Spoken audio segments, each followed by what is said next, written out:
We're going to go ahead and get started. So my name is Jen Nelson, and I serve as the Executive Director for the Delaware Association of Conservation Districts. And welcome to Session 4 of the Tax Ditch Modernization Work Group, Changing Land Use, Tax Ditch, and External Agency Approvals. In this session, we'll be utilizing the expertise in this work group to review, discuss, and solidify a comprehensive list of external agency approvals that impact tax ditches. We will also provide an overview of the plan review process implemented by the DNREC Tax Ditch program on behalf of tax ditch organizations across the state for those plan review requests that make their way to their office. This will include going into some detail regarding the considerations made to help define the scope of our reviews and comments that can be made or anticipated for the requester.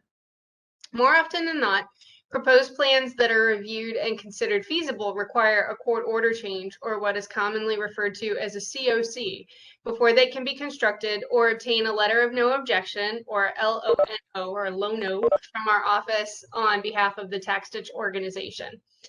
As a result, we will be providing an overview of what a COC is, how they are processed, and define what a letter of no objection, or a LONO, is from our office and what that means. In the latter half of the session, we'll be breaking out into groups to discuss the review and or approval process that your agencies implement to consider where, when, and how tax considerations are made.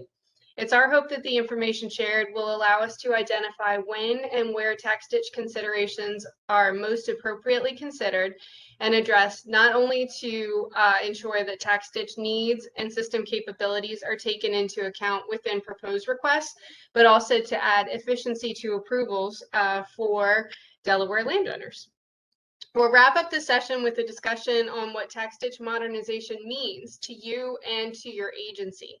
Today's session is our midway point of our scheduled meetings, and a check-in regarding what tax ditch modernization means to everyone will allow us to document considerations for change or improvements that we may or may not have planned to discuss in the work group sessions. So all input and feedback is helpful, as it will help us to set priorities regarding improvements and suggestions made for implementation from this work group effort. We want to make sure that any issues, concerns, and or improvements your agency may desire regarding tax ditches can be considered and acknowledged.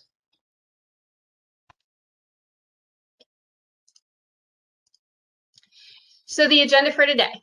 We will provide background information on the items and content I just mentioned to include approvals that affect tax ditches, the DNREC's tax ditch program plan review process and considerations, as well as court order changes for the first hour.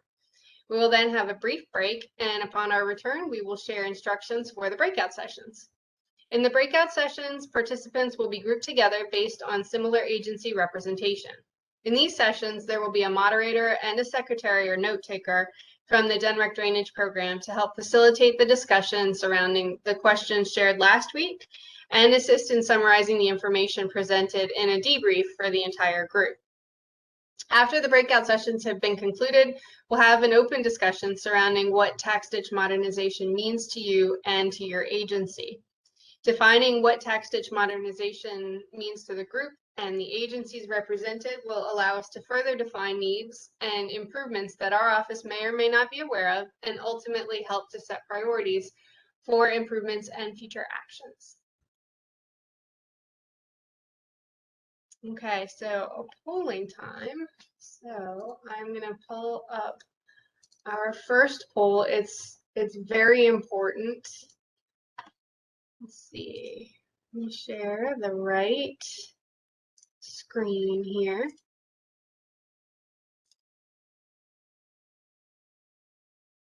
Okay, so hopefully everyone can see this, but we just wanted to start out with something kind of fun to help kick us off and get everybody in a sharing sort of mood.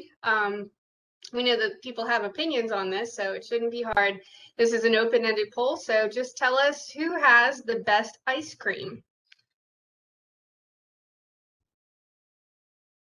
And actually, I did not go over the poll instructions like I usually do. So while everybody's thinking about this, I'm going to go over if this is the first time that you've joined us this way.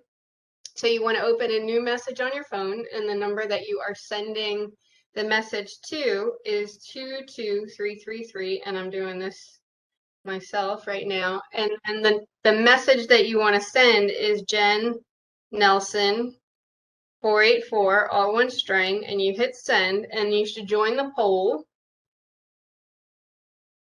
And I'm waiting. There's my confirmation message. So then I'm going to go ahead and vote 2 because I think I can.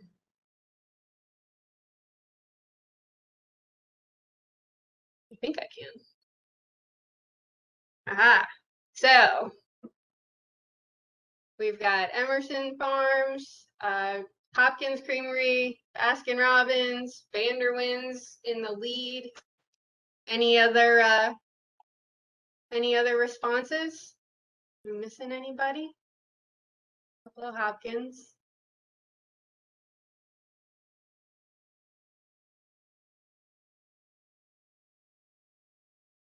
So now that we've started off here, I think I know where I might be going after the tax ditch work group is over for today, because priorities, right?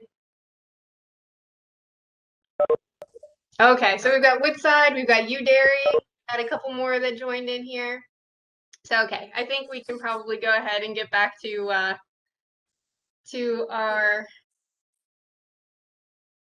Let me stop sharing here. Okay, and we'll bring up where we left off. Okay, so with that, now. Yep, it sounds like I'm turning it over to Melissa to go over the next couple of topics. Thank you, Jen.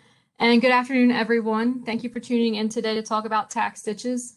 To build from our conversations in the last couple sessions where we noted the common tax ditch right-of-way obstructions, today our plan is to review and discuss to help solidify a comprehensive list of features that, when they're constructed, may impact tax ditches. My hope is that this list will be utilized to indicate features that prior to their approval and ultimately construction, tax ditch considerations should be made. From this list, we can determine when the proposed features require external agency approvals and share resources or discuss with those appropriate agencies the support or resources that they need to incorporate the tax ditch considerations into their review and approval process. So on this slide, I've outlined, based on our previous discussions and experiences, features that are frequently requested by landowners or homeowners that may impact tax ditch systems. So small scale, individualized kind of situations, that's what these are.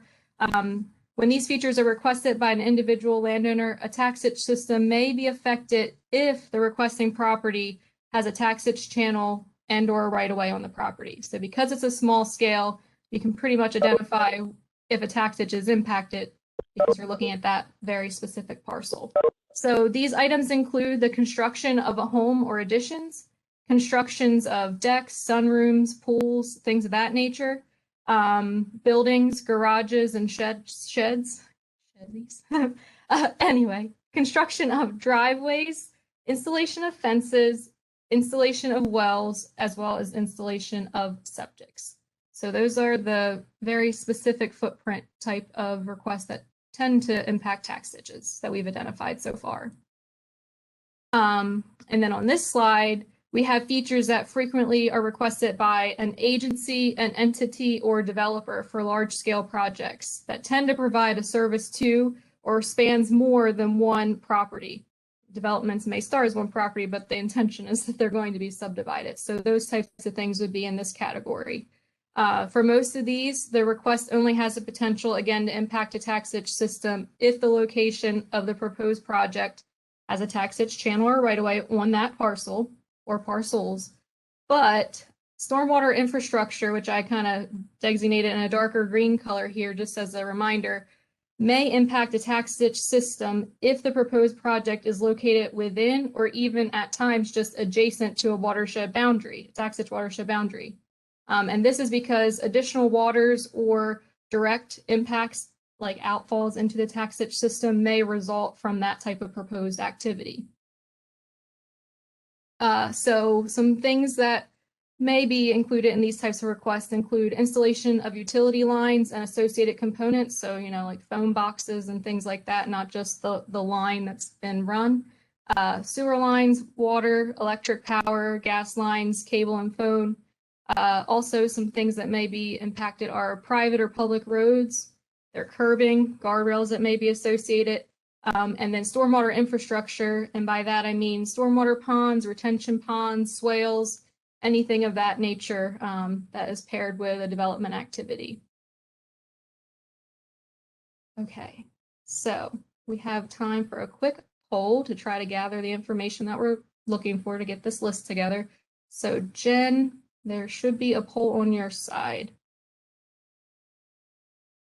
Let's see. Okay, I just want to make sure that I select the right one because I think they're out of order on my. Okay, yep. They're out of order on my list there. So I'm going to pick the right one and then I'll share it.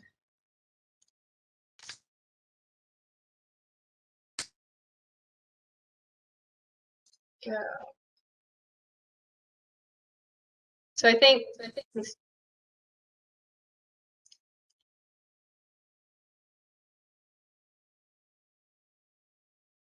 okay. Did I grab the right one? Tax ditch considerations be considered? No, it would have been listing any items or features that may impact that we missed on those lists. I don't know Okay. if that. So you guys got a preview of of what we have coming up later, and it doesn't look like. Let me do a quick one here real quick. Or if people want to, you can feel free to unmute yourself and offer anything up while I'm taking care of this. Yep. We're basically asking, based on the 2 slides that I just shared, is there any feature or structure that we missed that should be on this comprehensive list so then we can identify potential approval agencies to coordinate and collaborate with. So. This is Rick. I put, can you hear me? Yep, we hear you. I put in the chat about, you had that one slide in the last presentation about the garden and landscaping that landowners will put in the right of way. And we had that issue come up on one recently that was being mowed. Okay. They'll plant their landscaping right up against the ditch.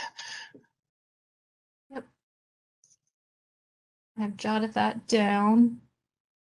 Then it comes into the tricky part of figuring out whether or not certain things even require approval, which is part of this conversation too. That Yeah, I wasn't sure if that would fit. I wasn't sure if that would fit. Yeah, that kind of happens after, but yeah. All of it is important to have in front of us so that we can figure out a path forward. So anything is appreciated. Thank you, Rick. But that's important because I still see on new construction projects, when I used to be on the Urban Forestry Council, they'll still plant landscaping and tall trees under the power lines. So, and we know that's not a good idea. Yep.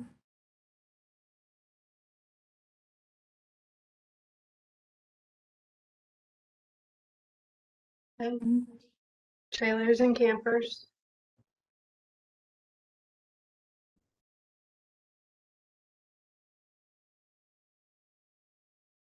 I can leave this open too if we wanted, if people think of any. That you can drop it in the chat or send it in this poll question, and we can go from there. Does that sound good? Yep. That Sorry about that. Sorry, I missed one. It's okay. Get my screen back up. Okay, so now we've identified at least a pretty good list about things that typically are erected in the tax ditch right away or in the watersheds that might impact the tax ditches. I want to take some time to talk about plan review processes that are implemented by our program. So the Denmark Tax Ditch Program does receive plan review requests from some agencies across the state. On this slide, I've identified the common plan review requests that our office typically receives. The plans on the left in the green boxes indicate plan review requests where the tax ditch program provides preliminary comments or considerations regarding tax ditch impacts or reported drainage concerns that should be considered by the requester when they're planning their project at that location. So these plan review requests include, so far, preliminary land use service or plus review requests. Sussex County Planning and Zoning submits plans to us to look at. Concept plans or ideas that landowners, consultants, different nonprofit agencies, things like that, that folks are just kind of considering doing. We will provide comments on those. And Sussex Conservation District's pre-application meetings for their sediment and stormwater management plans. We also are usually asked to attend if a tax ditch impact is anticipated, and we do that as well. And as a result of these reviews that we do, the output or what our office provides to these individuals are preliminary comments and considerations letters. So a pretty basic letter that outlines what we found on the site proposed and a path forward potentially from a tax ditch side of things. The plans on the right in the yellow boxes indicate review requests that have a design to review, and ultimately the requester is seeking concurrence from the DNREC tax ditch program on behalf of the tax ditch organizations to their plans proposed. Our office will review the submitted plans and provide comment letters regarding tax ditch impacts or considerations that must be addressed in the plans that are submitted prior to our office being able to issue a letter of no objection, or what Jen had referred to before as a LONO, to the requester and the respective agency where they are seeking their approval. So at times, a note in the comments letter, based on our initial reviews, would be that there's a need for a court order change based on their proposed plans and the existing conditions of the site with the tax ditch. So when a COC is needed, our office cannot issue a letter of no objection until the COC is fully executed, meaning that all required signatures have been obtained on that document. So the outputs of that type of plan review is a comments letter that could be reiterated multiple times depending on comments initially sent and given back to us with plan changes, court order changes, and then ultimately a letter of no objection. So the reviews of this nature that we typically receive at this point in time are Sussex Conservation District sediment and stormwater management plans. And we've recently been kind of establishing a relationship with Kent Conservation District as well to do that as well. The DNREC Resource Conservation and Development, or RC&D projects that are planned and would also affect a tax ditch channel or right of way, we would look at those. DELDOT projects, they do incorporate us in their review stages. Sussex County building permits, we've been working together more recently, definitely trying to get ahead of this issue from happening more and more. But at times,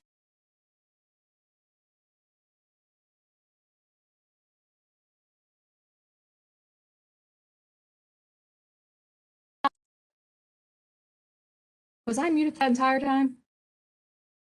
Not the entire time, but you did just cut out. I didn't know if it was just me. Weird. Okay. No, I didn't touch a button or anything. Okay. So did I indicate the different outputs from a plan review? I think that was about when you started to cut out. Okay. Okay. That gives me a point of reference.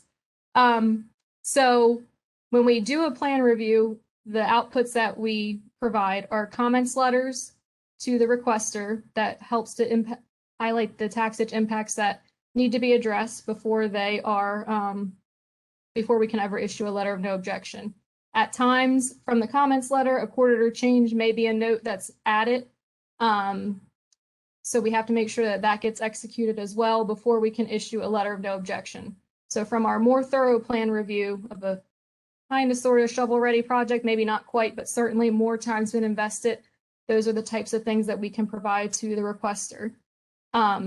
The plans that we typically get right now are the Sussex Conservation District sediment and stormwater management plans, and we've recently established a relationship with Kent Conservation District as well to offer this service. The DNREC Resource Conservation and Development, or RC&D projects that are planned that would affect a tax ditch channel or right of way, we would take a look at those before they go to get a permit.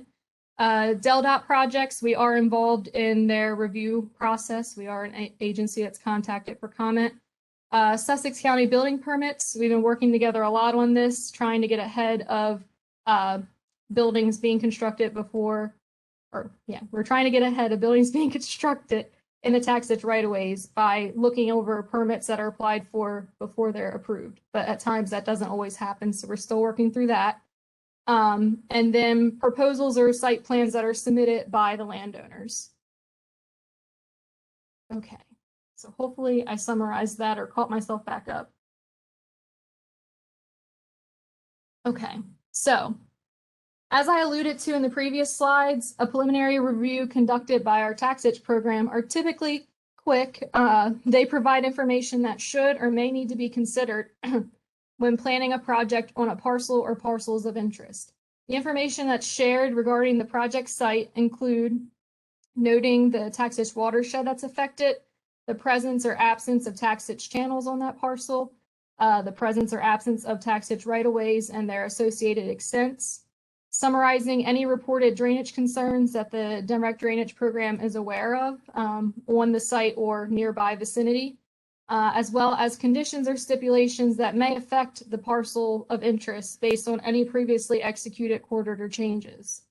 We also share standard guidelines or information regarding tax ditch impacts to help prepare the submitter for future consultation that may be necessary as they continue to plan and design. So if you're an agency that has a need for this type of preliminary comments regarding tax ditch impacts, our office can repeat this process as outlined if that's needed. Okay, let me take a drink because this one's going to be more complicated. Okay, so for those plan review requests that are ultimately seeking a letter of no objection or a low no regarding tax ditch impacts for an external agency's approval, this is the process that the DNREC tax ditch program implements. To initiate the process, a requester completes a land development request form, which is found on our DNREC tax ditch program's webpage, and submits the form and any associated or relevant documents to our office. Our office will then request of the external agency where the requester is attempting to obtain their approval to share with us the site plans that they have in their files for the proposed project. We do this to help ensure that the plans reviewed by our office are current and the same plans as those under review at that external agency. So far, if you're paying attention to the very wordy model that we have here, we've been doing this most frequently in collaboration with the Sussex Conservation District, so that's why they're noted in our process model as an example. But we can repeat this process with other agencies as needed. Okay. So here we have just an image of the land development review request form, which is located on our webpage. Individuals requesting the review of the proposed plans must complete this form, which requests basic contact information as well as notes of their proposed or requested changes and impacts to the tax ditch or its right-of-ways. This information, as well as a site plan that illustrates existing and proposed features and structures, as well as existing versus proposed location of tax ditch channels or the right-of-way extents that they're desiring, help to expedite the review that's conducted by our office. So a resource that we've recently developed and added to our webpage is this tax ditch guidelines for land development plans, which was developed to serve as a starting point for any land development project proposed on a parcel or parcels that have a tax ditch channel, right-of-way, and/or is located within or nearby a tax ditch watershed boundary. While these guidelines are not exhaustive, they were developed to further clarify what our office would need to see on plans to help reduce the number of comments that we make when we look them over and help to expedite our review. To further assist in planning a proposed project, standard comments or guidelines regarding utilities and stormwater management facilities are also included in this document for reference. Okay, so I know my slides are busy. It's intended to show that we do have a process mapped out, and I'm trying to summarize it for everyone. So once the request form is submitted and the site plans are received, our office begins our review. These plans are first reviewed by a planner housed in the DNREC tax ditch program, and this individual reviews the plans, highlighting proposed interferences with the existing tax ditch right-of-way and prepares comments regarding these impacts and what must be considered or completed to resolve those. The planner will then hand the plans and their comments over to an engineer in our office.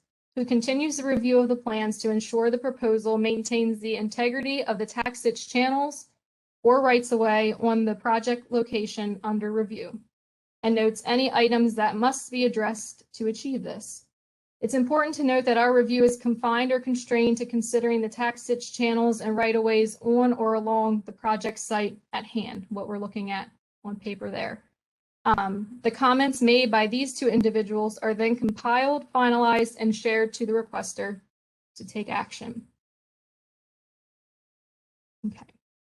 Once all the comments made by the drainage program have been addressed, which may take multiple reviews or resubmissions, our office confirms that the plans we have reviewed as final are the same as those in the hands of the external agency that's planning to issue approval. Once this is confirmed, once it's confirmed that a court order change is not necessary, our office can issue a letter of no objection to the requester and respective external agency.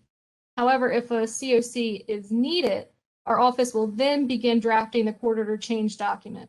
We've learned through our experience here that COCs cannot be started too early in our plan review process, since over the course of the plan review conducted by our office, as well as external agencies, proposed plans change, and it's often or at times resulted in the need to rescind a previously executed court order change document.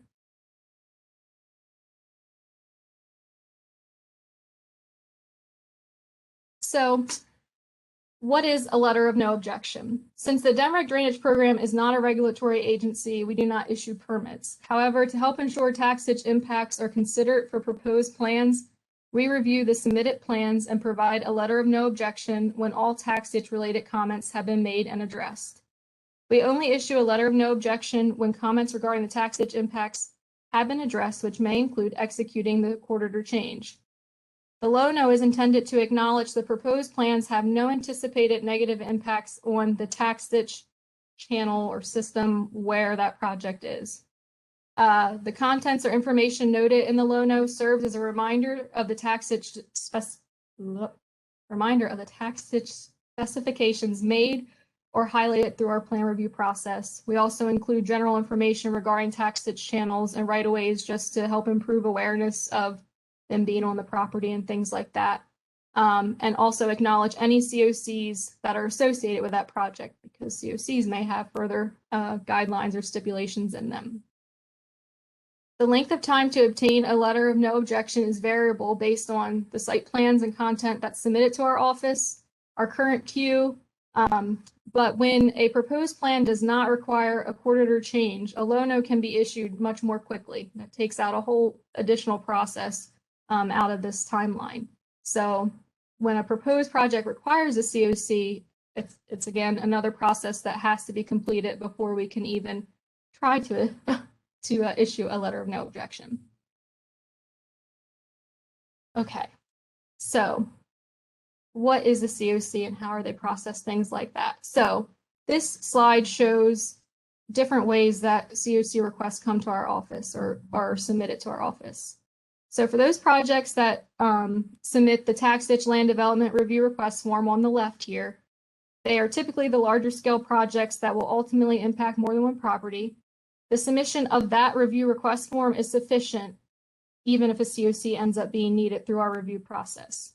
By submitting that, our office is able to identify either off the bat or over the course of our review when a COC is needed, and we'll also be able to determine the specifications and things to be outlined in the COC. However, for proposed projects that are requested at a single landowner scale, the tax ditch change request form found on our webpage on the right here on our slide is to be completed and submitted. The form gathers basic information on the property owner and what they're requesting to do that would require a change to the existing tax ditch channel or right-of-way.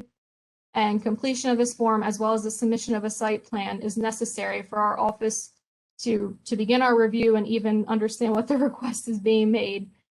We use that information to consider what's feasible, discuss with the tax ditch officers what they're agreeable to, and hope to obtain a concurrence or work to obtain concurrence from them.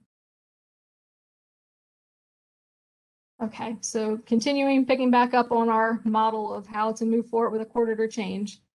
So if we're trying to obtain the court order change to provide a letter of no objection, we continue with the court order change process. So from the final proposed plans, the planner that reviewed the plans initially will provide an individual who drafts the court order change document the comments or items that must be addressed in that court order change document.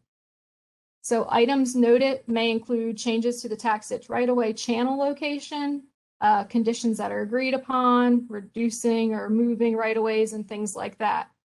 Once the COC is drafted, it is then shared and discussed with the tax ditch officers to ensure their concurrence.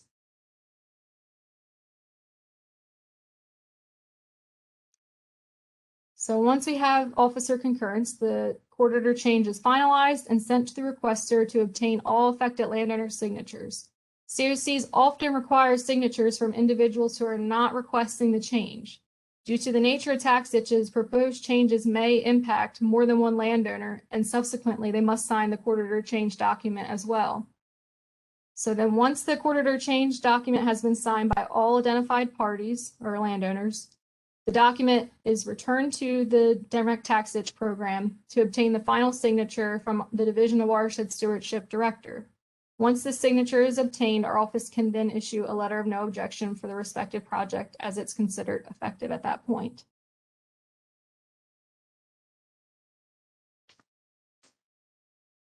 Okay. So some steps to really close the loop of a COC.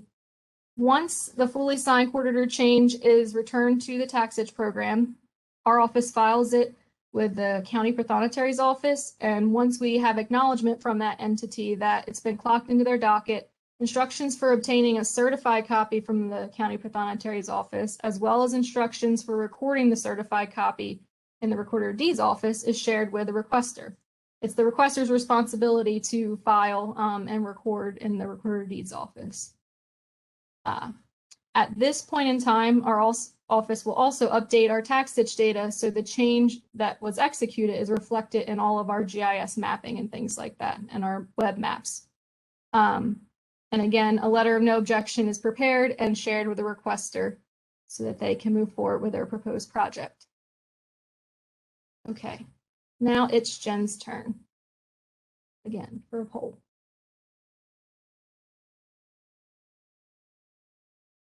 Actually, before we get to the next poll, we had a few questions that came in through the chat. So if we can knock those out for a minute.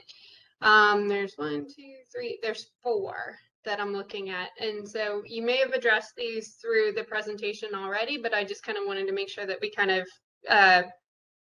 ask them specifically. So the first one is, how about landscaping and gardens that are in the right of way?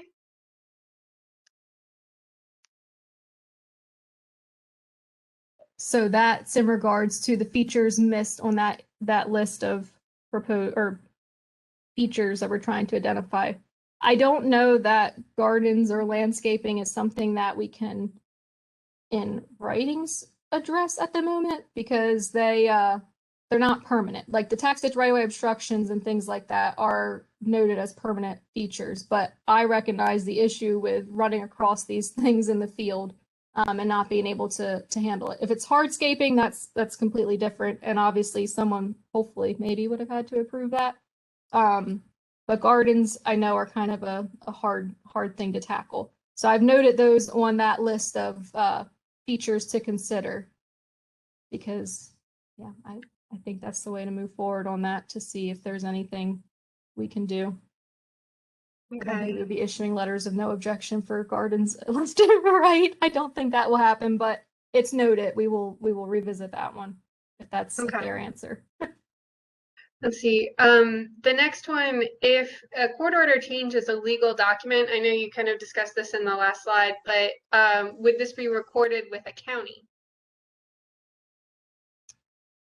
So how I've described it is how the COCs are recorded at this point. I mean, the recorder of deeds office is in the county. So yes, ultimately they do get filed with the recorder of deeds of the county. I don't know from that point if anyone else has shared the information. Hope that's the right answer, or yeah, I don't know if there's anything else. Brittany, anything to chime in on that? No, I mean, I think between the prothonotary and recorder of deeds, that was, as Michelle, I don't know if she mentioned it last time, but that was trying to get at recording it at the county.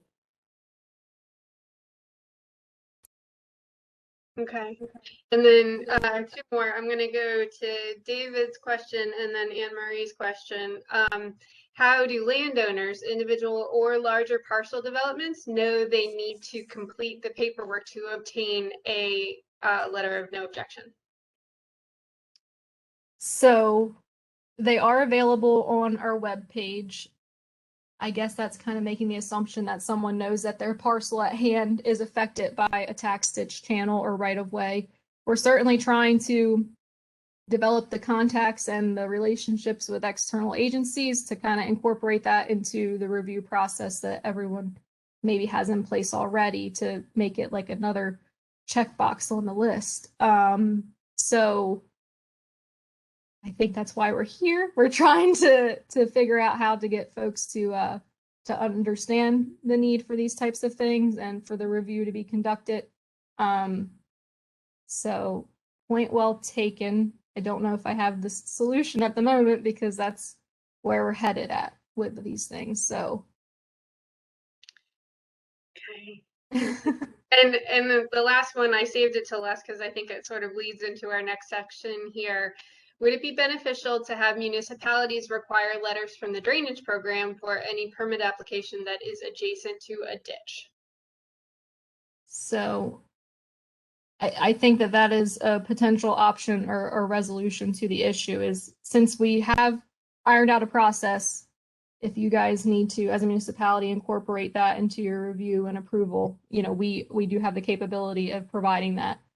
I appreciate already defining like adjacent to, because we also can't quite, you know, we'll never be able to look at every single plan that I know you guys come across. But for those that, you know, have a direct connection, we certainly wouldn't mind taking a look since more and more we realize that quarter changes are needed for what people are proposing. So that is an option. So, okay, so thank you for those questions, everyone. And now I can go ahead. I will bring up our next poll. I'll keep an eye on that chat box, though, if there's anything else that comes up. You know, just go ahead and put it in there and we will get to it the next time we have the opportunity.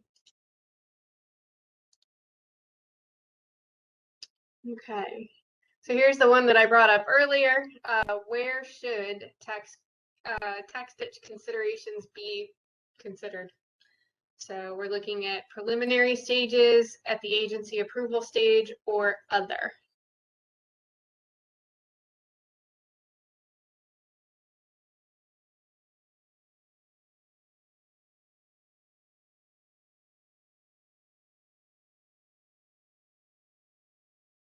So far, people are thinking generally that the preliminary stages, plus review, planning and zoning, are preferred.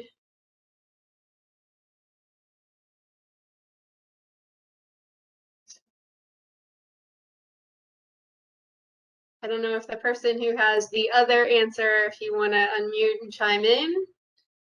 You may not have known that I was going to put you on the spot, but feel free. This is Stephen Wright. I would say that you need to do it at both those locations, not just the preliminary or the agency approval. I think if you went agency approval, you're probably too late for certain folks. And if you go preliminary, you might miss it in terms of the actual approval. So ideally, I would say A and B. So that's what I was giving C. Instead of D, there was no D. So I went C instead. Fair. Thank you for that clarification.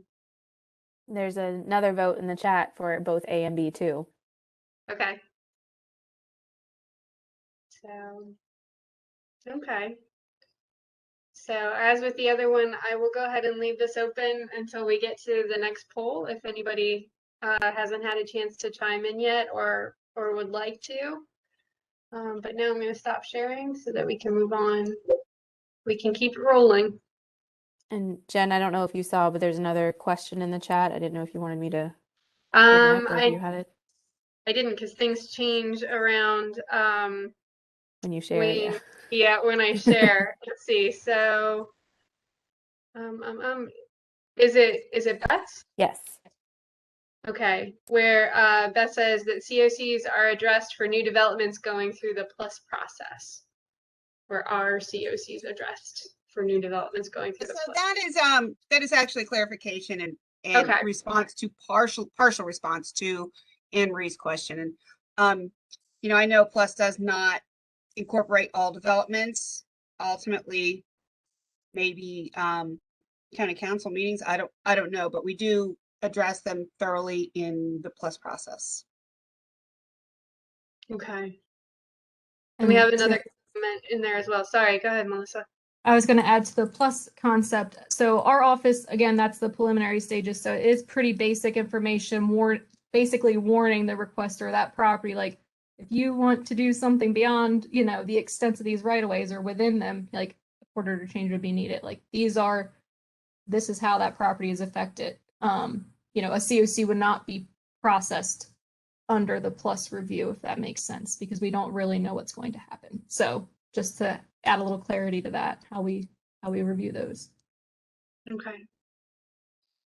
And along that same line, we have another comment. I think this is Anthony. Right now, the process for development would have an issue with another delay, so he tends to like it as part of the plus process as well.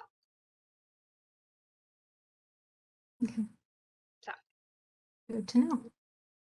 The bottom line is that with the intensity of development right now, anything that I think delays the review and approval process even further, when we can incorporate it into existing systems, I think would not necessarily sit well with developers.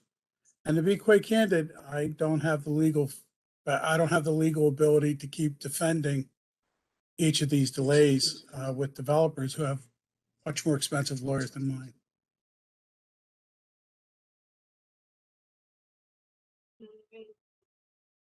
Thank you guys for those comments and clarifications.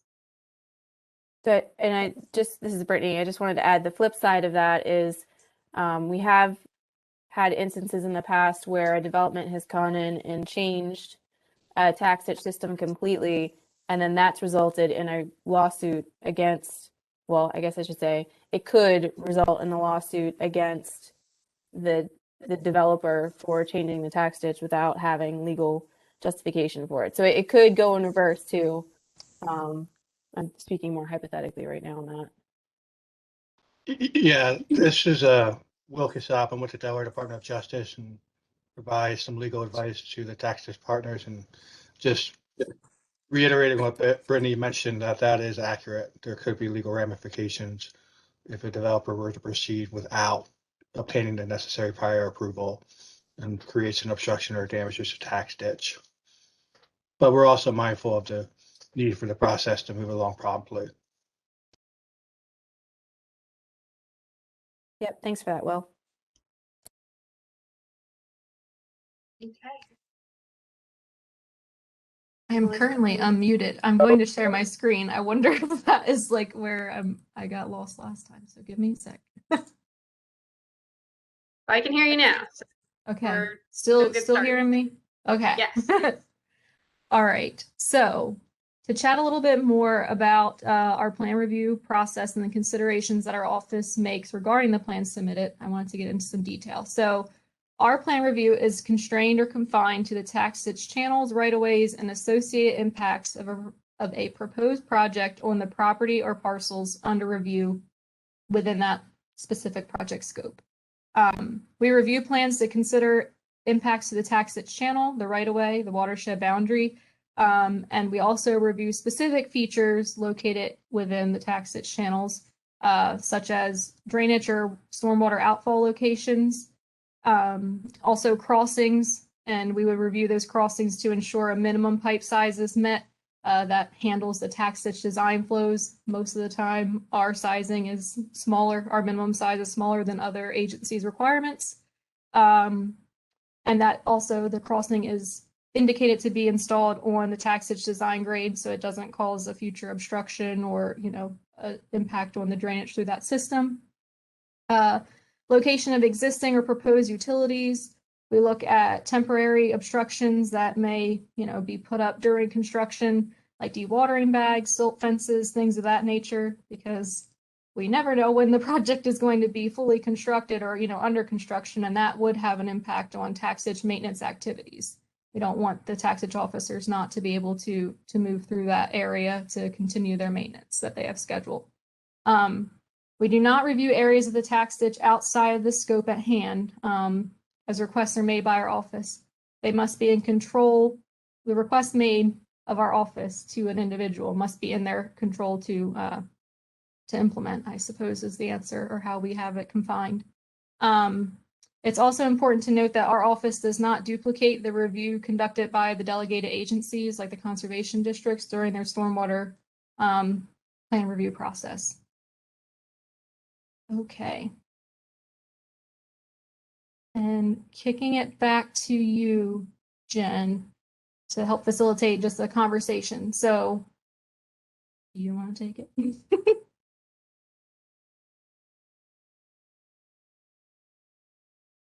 If not, I can move on. Well, I think we had one more question that came in the chat here regarding past approved changes to the tax ditch channel, whether they're recorded, is there a data gap? They're curious as to what historical records DENREC has on file for past changes. So I can say that this land development review process that I have outlined today has been a more recently ironed out process. I wouldn't say that our office did not review plans before, but it was not nearly as formalized as what we have today that you see. So it is hard for me to find past approvals from our agency regarding a proposed project unless there was an associated court order change that was completed at that same time. But obviously back then a COC could have taken a little bit of time, and that may not have been executed. So there is certainly a gap in data on that front, but we are working to change that and to better document the responses that we've provided. And further document it in COCs when they're needed. So that will help to address that. Okay. Okay, well, I think, let's see, there's another one that came in. If temporary ESC controls were needed in the tax ditch for construction, would you defer to the districts in determining the appropriate BMPs? So I understand that it would potentially be needed anyway, like an erosion and sediment control measure. And I think we've been trying to work with the districts in a proposed plan forward. So if someone needs a silt fence, like maybe it's an area that we can still have the tax ditch contractor navigate through. I don't know, Amy, if you have any, as you typically do the reviews, I know you're on the line. Do you have any comment to add to that? I would just add that we try to just ask them to minimize the amount of time the control needs to be there. Don't just install it and forget about it and leave it there indefinitely. We're not going to dictate what controls the district needs to or approve. We just, if it has to be there, just try to keep the amount of time it's there to a minimum to get the work done and then remove it. I think we've made comments like that a number of times, but we're not dictating to them what controls they should use. That's between the district and the applicant to decide what's necessary. We just try to say, if you can keep it back, do so. If you can't keep it out of the right of way, just minimize the amount of time it's there. Fair point. And as recently as today, I have a silt fence that I have to figure out how much longer it might be there because the officers are concerned for mowing. So like they are things that are frequently brought up. I mean, I know we're not dictating it, but it is on the officers' radars. It does impact, the schedules that they have. So figure that out. So I know we're kind of coming up on our break time here, but I want to take just a minute to open it up for discussion with if there are additional items that should be considered during plan reviews. You know, we've kind of talked about a lot of different things that are considered, and Melissa's done a great job of walking through the process and what people consider and when. But I think, you know, we have a few examples up here of things that really are kind of outside of the purview of these considerations so far. Looking at, you know, especially here in green, I'll go ahead and read them off for some folks on the phone, but 100-year storms, anticipated development, area flooding, downstream restrictions, and climate change, which is, of course, a big one that gets a lot in other sort of processes and topics and things like that. But you know, everybody kind of has their hands full with tax ditch considerations before we've even gotten to some of these issues. So I just want to put it out there to get people's thoughts or feedback and input on some of these additional items, and then we will go ahead and take a break. I think we've got some room on the other end of this, you know, that we could eat into this a little bit right now.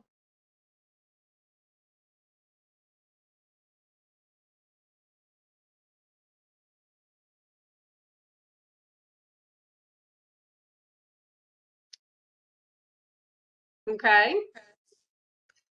So So- I'll Okay. also add to that question. If we in our process you see something that can be streamlined with something you do or made simpler, we are open to suggestion to get at what you were talking about, Anthony, is slowing down things. We don't want to slow down anything, but at the same time, we're seeing the repercussions of not formally doing these reviews, and we're trying to correct that. So again, open to any and all input.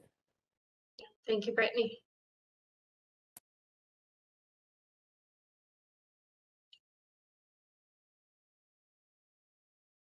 Okay. Well, it sounds like nobody has any kind of immediate thoughts on this, but that doesn't mean that it isn't something that we can get into later when we talk about tax ditch modernization and everybody's sort of priorities then. So with that, I think, why don't we, okay, so I'm just going to go over real quick. We had another question from Nancy in the chat, so I'll look at that real quick. And then I'll start the talking about the breakout sessions and setting us up for that. So this past week, Little Bay tax ditch officers and local HOAs were presented preliminary plans for a bike path along Double Bridges Road over the tax ditch. In the presentation, a bike lane was to be constructed rather than enlarging the current bridge on Double Bridges Road.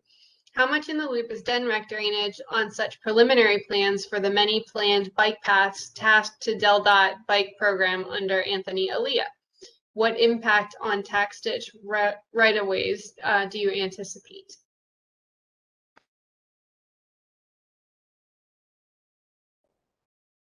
Okay, so I personally am not aware of that proposed project at this point in time. I think that DelDOT probably, in the experience that I have so far, will send us further along plans if that makes sense. I suppose there could be a right-of-way impact depending on like the point along, like the start and end, if it's over top the ditch or whatever. But that's a good question. I think that we generally receive plans that aren't so preliminary at this time through DelDOT, because what I see is usually a plan set with a bunch of engineers commenting. So I think it's further along than just like a point of reference, if that makes sense. But again, part of the reason why we're here as a group trying to identify those points. I don't know if anyone else, I know Amy, you guys are the ones that actually review. I don't know if anyone knows something that I don't know and can share. I haven't seen anything, but I think you're right. We get plans that are much further along in the process. I think this is just like community meetings to discuss preliminary stuff, so we wouldn't necessarily know anything about it at this stage. Come later. Come in later. Right. Okay. So what we're going to do next is, I believe Brittany has assigned everyone to breakout sessions. We did these in our last work group meeting as well.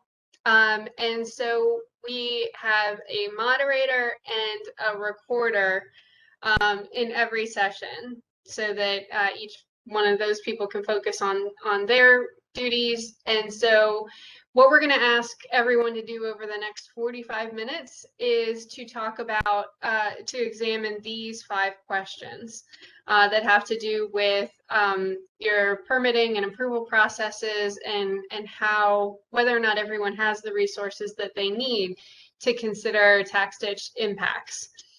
So I'll go over these here, and then everyone has them all of the moderators have them to consider with their group as well. But the first one is, can you briefly describe your review process, highlighting where and when tax ditches are considered? Number 2, how comfortable are you in verifying requests made that have no impacts to the tax ditch? Or actually, let me put the emphasis in a different place when I read that question.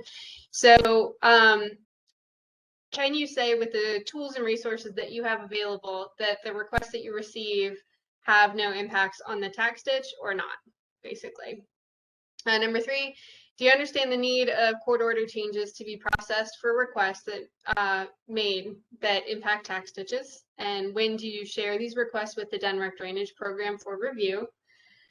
4, can you identify any improvements to the current plan review process? And finally, are there any other considerations that should be made during the plan review process? If so, please identify. And just so everybody knows, when we go into breakout sessions, you might be called on because we definitely want to get feedback and input from everybody that's in the groups. And then the recorders will take a few minutes when we come back together to share those responses out. So with that, I think we're ready to pull everyone into their breakout sessions. All right, you guys should be heading over in just a second.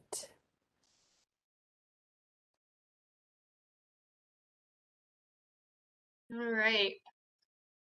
I don't remember how to look, but I think that everybody has been whisked away from their breakout session and deposited back in our general session. So I think what I'm going to do here, Brittany, we had 4 breakout sessions, right? That is correct. And everyone should be back. Everyone should be back. And so we were numbered, and I hope everybody knows what group they were in. I'm pretty sure I was in group number 1. But if we need to kind of call people out, we can do that. So I was in the group, I was moderating / participating, and Melissa was taking notes in ours. So I'm going to let her take a couple minutes to hit the highlights. So our group had a very fruitful conversation. We actually were talking about specific projects too, so it helps to show how much collaboration amongst agencies kind of helps facilitate progress. So essentially, we acknowledge that there's a lot of things that overall should be considered or ought to be considered when someone's looking at a plan, and the lack of, kind of a checklist. There's a laundry list of programs and considerations that should be made, but there's really no checklist to help those individuals that receive these plans to know all the things that they should be considering. And on top of that, even just something to point individuals into the direction of the point of contact most appropriate. So a development of a checklist was suggested with that information, which I think would be helpful for those on the call. But in respect to tax ditches specifically and their impacts, it certainly was a revolving theme that improving our collaboration and coordination with the drainage program, or external agencies' collaboration and coordination with the drainage program, would be helpful in tackling the requests on their plate that have noted tax ditch impacts. Some happen, some don't, but it does seem like we're going to try to move in the direction of doing that moving forward, and to work on the continuity of project reviews, which again, through the collaboration with the agencies, will be better. And ultimately, it was kind of noted that all requests can be different. So agencies will take an initial stab at trying to understand if a tax ditch is impacted or not, but it will probably warrant a conversation with the drainage program to really iron out how to resolve or move forward with the plans that they're looking at. So I think that summarizes our discussion pretty well. I don't know if Jen, if you had anything else to add, but other than that, I would move on to the next group. Okay, no, that sounded good to me. Okay, so with group number 2, who was the note taker reporter for that group? Is that the municipalities one? Yeah, I think it is, Heather. That was Yeah. me. So it was pretty good. We had a couple people that feel like they are could use a little guidance from our office to kind of help them along. And we had a couple people that are kind of know what's going on with tax ditches, and they already are looking for tax ditches when it comes to building permits. Same way with the quarter order changes, a couple of them already understood that, and then there are a few that would like to have a little bit more help from our office and going over the process of the court order changes.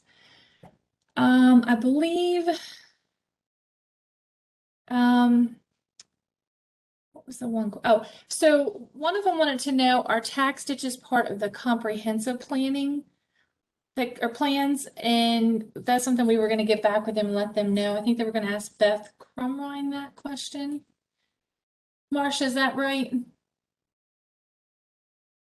Yes, and Beth is on the line, and I know we followed up with Jamie and Josh on that question, but if Beth's on here, I don't know if you want to take a, okay, go ahead. Yeah, so the place for the comprehensive plans are big, it's the big vision.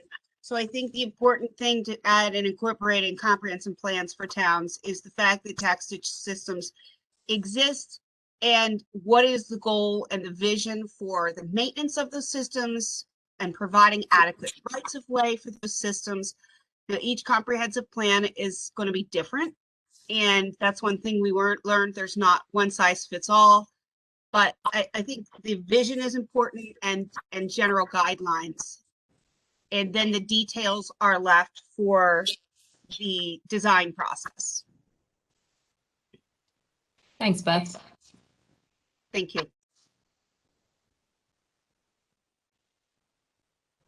Okay, let's see. Okay, Heather. Let's see. So, for our third group, let's see. Might need some help from Brittany. Okay, let's see. Look at my notes here. Michelle, I believe you were the note taker, is that correct, for the other municipality group? Okay, there we Yeah. go. Thanks. That's with the KCD, and I'm Yep. not with municipalities, so. Or, Well, yes, you're good. okay. So most were familiar with the review process in the sense of reaching out to DNREC Drainage Program for assistance regarding if it impacts a tax ditch and a response. Some were primarily doing in-house review, but now referring it to us to review. I'm looking for how comfortable they were with verifying their requests and the impacts at no tax ditch. Most of them were familiar with tax ditches if it involved their specific duties. Online resources was brought up numerous times, and that it's a good tool using the MAP app and other online resources to determine if a tax ditch is impacted in any way, and then if it is, to refer to the drainage program. Quarter change process, not a lot of familiarity with the nuts and bolts of the details of how and why a CUC is processed, but definitely that they are sometimes a needed event that needs to occur. And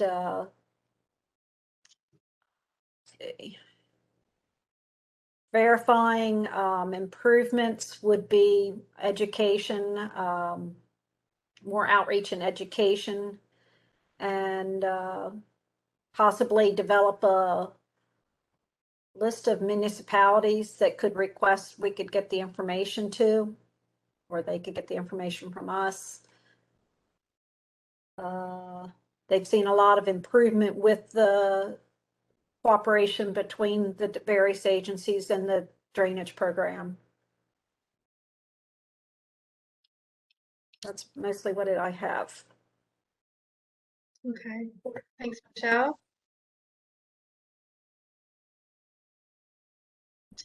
And the last one is Aaron and Ellie.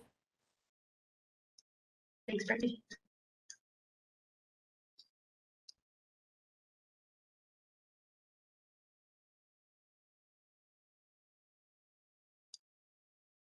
Aaron, if you're talking, you might be on mute.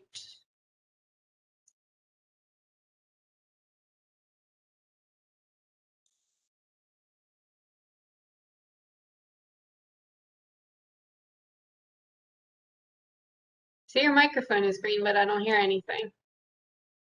I don't think my microphone is working. Okay. I don't know. Can anybody else from Aaron's group volunteer or hit some highlights from that group?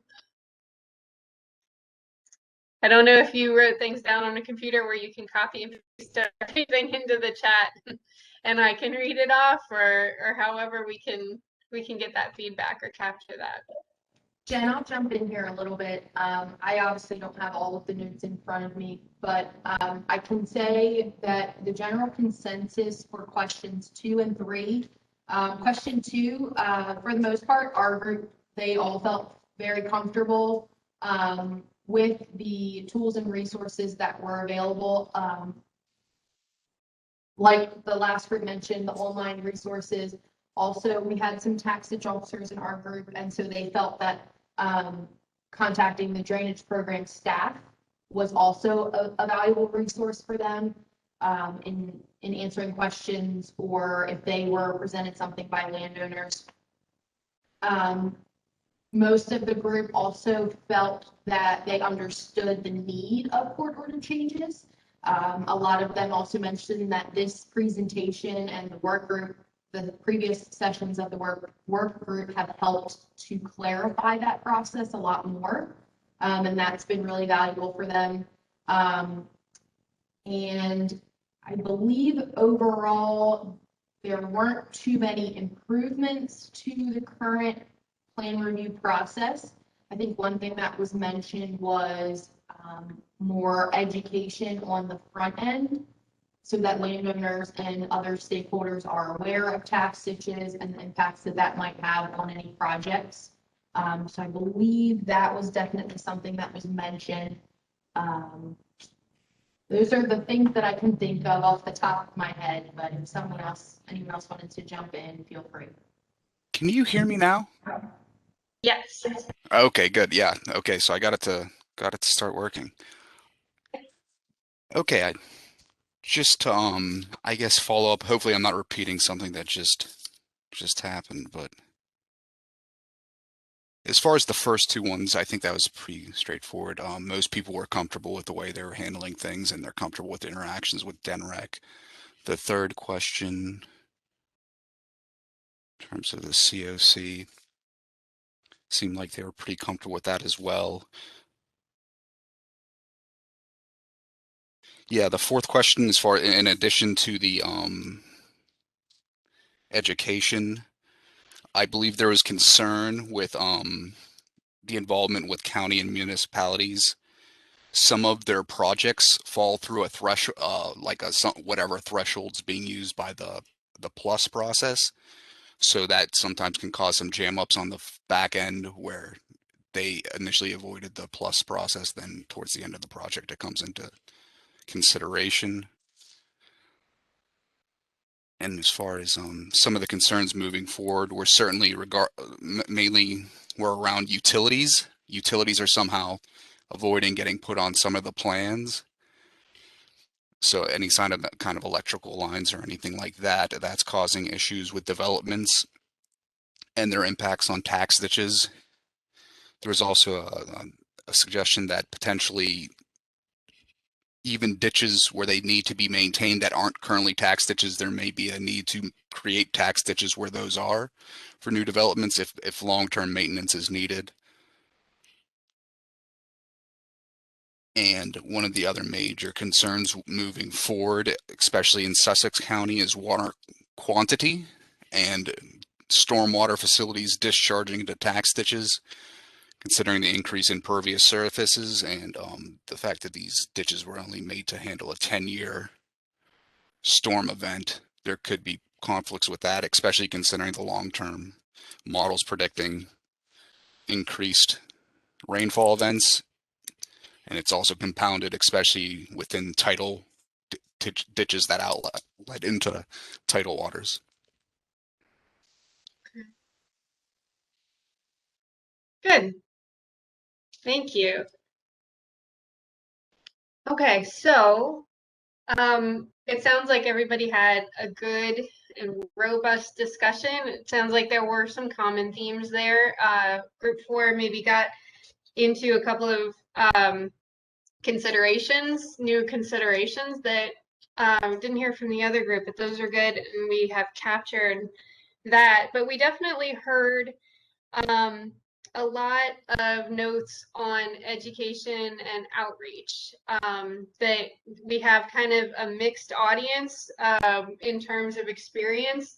And so for people who have been around a while, that have familiarity, you know, the resources are there and everybody kind of knows how to take advantage of them, but especially with some new people, and especially if there's turnover in programs or municipalities or something like that, that having kind of maybe more structured education and outreach, and some of those tools to be made available will help some with continuity there, and really making sure that that process and those contacts are nailed down.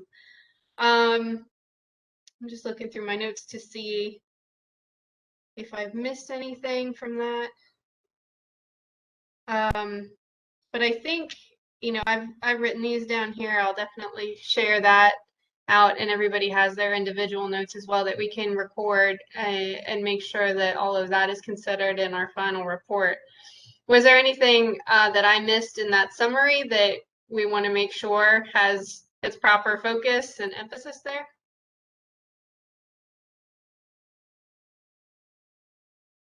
Okay. That sounds good. So the next thing that we have is another poll to get us started. We're transitioning now. We talked about this a little bit at the beginning, where we want to make sure that we understand what people are thinking of when we talk about tax ditch modernization, and what are everybody's priorities in participating in this group, and just to get a sense of what that terminology, the goals and your focus for participating, what that means to you. So I'm going to go ahead and open up another poll. This one is open-ended again, but this is just to start a discussion. So this is teeing us off to talk a little bit about what does that term, tax ditch modernization, mean to you, and what are your priorities for participating in this group?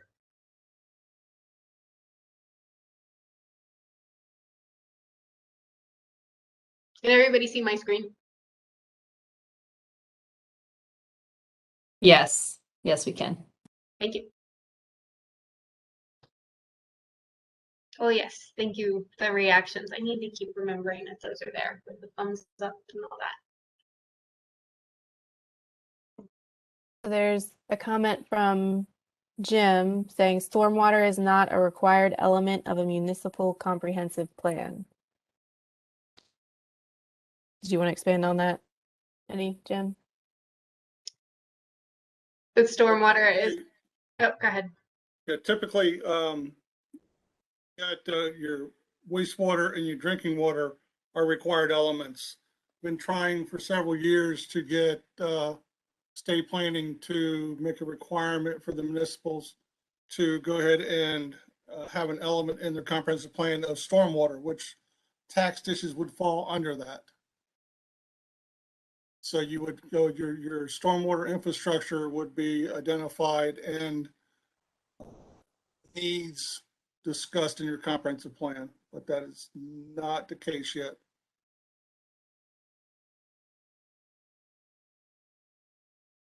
I'll keep trying. I just realized that I hadn't closed the other poll yet, so it was still multiple choice. So if you tried to answer and you got an error message there, I fixed it now. Try it again.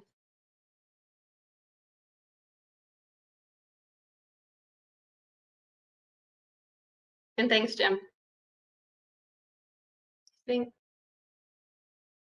Was there another question that came through the chat? I saw it pop up for a second. Yep. So Anthony, I think you're stating, I am confused as we discussed that tax ditches are not stormwater management elements.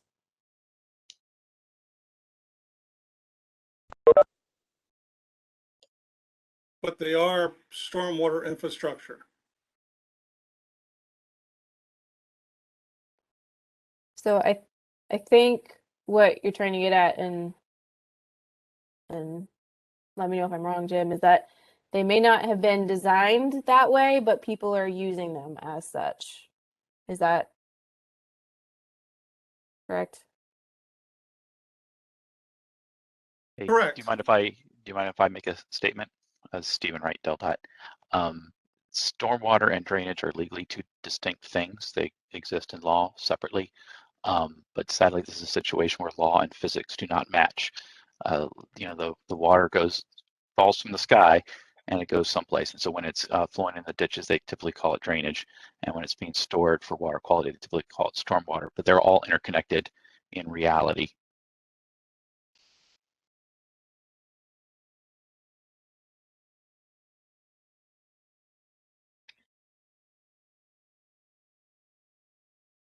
Let's see.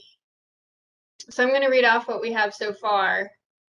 We have funding, drainage codes, looking 50 years into the future and planning for these changes now, maintaining, reevaluating designs, adapting tax ditches to current development needs, need to address organization structure and participation, new regulatory approach to close the ag and development gap. Want to learn more about the existing program and provide feedback in how to help streamline the process. I'm going to give this one, I'm going to give it just another minute because I think what these are kind of topics to tee us off and get people's feedback to dig into some of these responses specifically.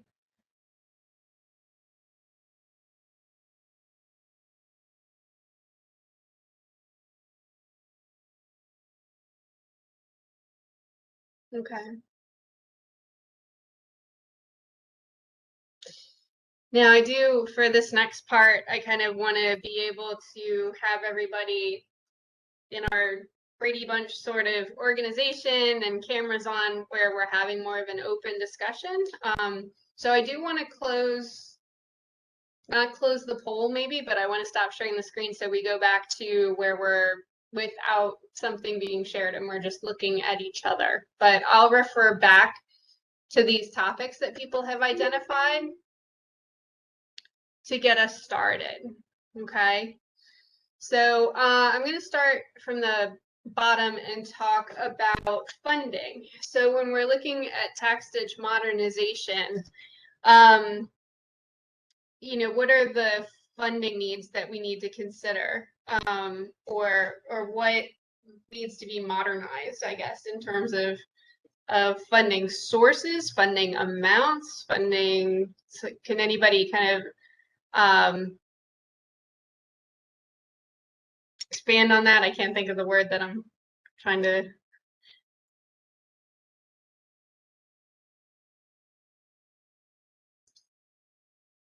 Just like meeting the current maintenance needs, Maybe. funding for that.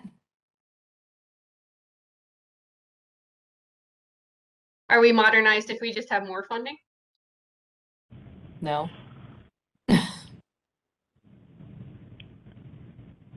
Smart funding. Right. Yeah, this is Josh from the city of Dover. Can you hear me? Yep. So I wasn't the one that made the funding comment, but I will piggyback on that because I think it's a valid point. So, you know, these tax ditches were created to self-fund, right? If you need to raise taxes to do the proper maintenance, then you can all vote and raise the tax warrant yourself, you know, to fund what needs to be funded. But I just feel naturally, you know, nobody wants to increase taxes on themselves. And so it just seems that I can only speak on the ditches that I manage at the city level.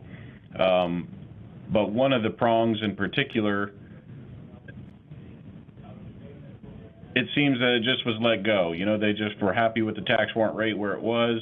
We're not bringing in enough funds to even take care of the basic maintenance that needs to be done, let alone the major maintenance, the dip outs. So I almost feel like when it comes to funding, if DNREC or the state or however that could work out, if we could work out what funding we need to get back on track and get that supplied to us through a grant or whatever the case may be, and then we develop a long-term plan to where that this money is going to get this ditch back to where it needs to be, and then we make a long-term plan to how we're going to fund it to upkeep it from here. Because there just seems to be a gap. There's definitely a funding gap, and I'm sure I'm not the only ditch that's, you know, been mismanaged in the past, to where you have this funding gap and you're never going to have the money that's needed to do the maintenance. So somehow we're going to need to make that gap disappear from help from somewhere.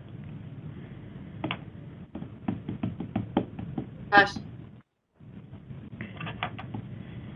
Could I interject a notion while you're talking about the subject of funding and public resources? Yep.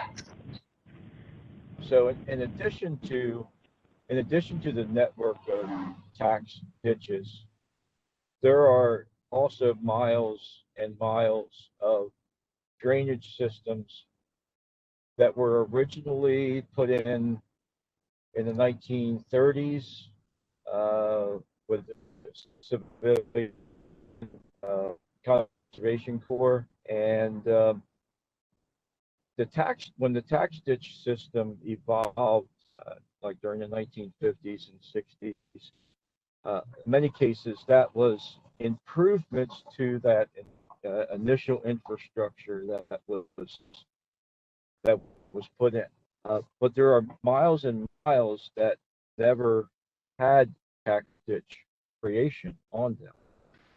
I would hope that somewhere along the way, as we talk about tax ditch modernization, that we could report out from this work group that there is a need to revisit the regulatory requirements of either being able to create new miles of mutual benefit tax ditch networks, and/or the need for more dollars devoted to infrastructure, and a way of educating and convincing downstream property owners that they owe some responsibility to upstream property owners to allow access to be able to improve or maintain drainage infrastructure,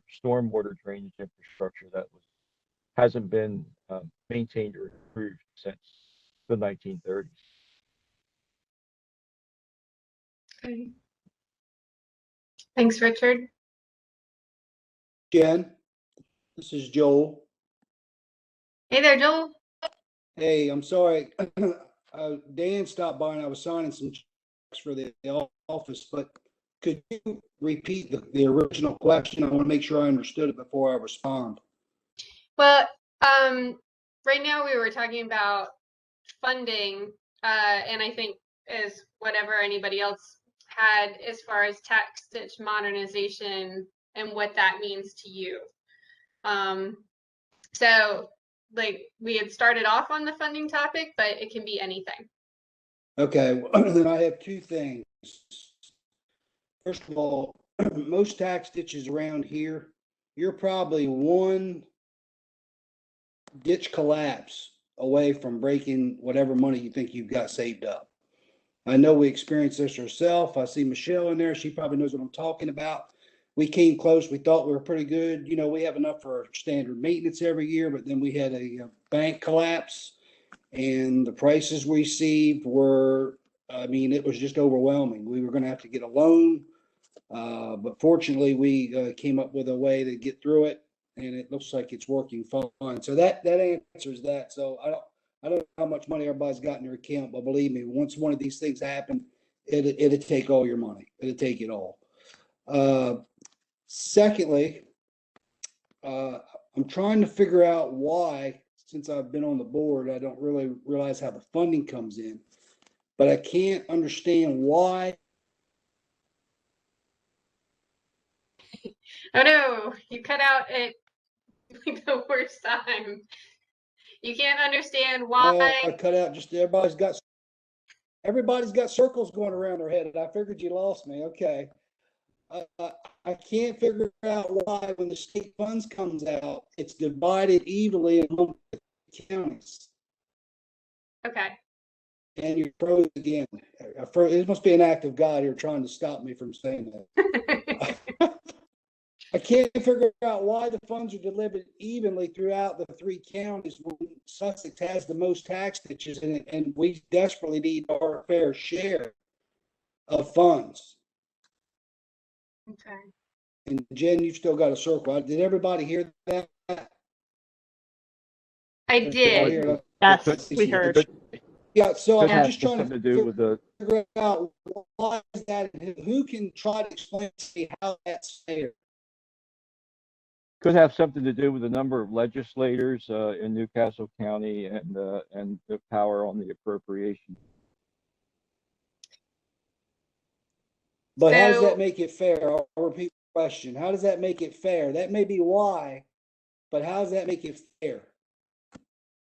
Now, in fairness to the people who are on the phone here today, like I don't think that anyone in the drainage program made that particular decision. So I think we can kind of note that feedback. And Debbie has pointed out in the chat that Sussex County has 2/3 of the ditches and 1/3 of the funding. And so I think that,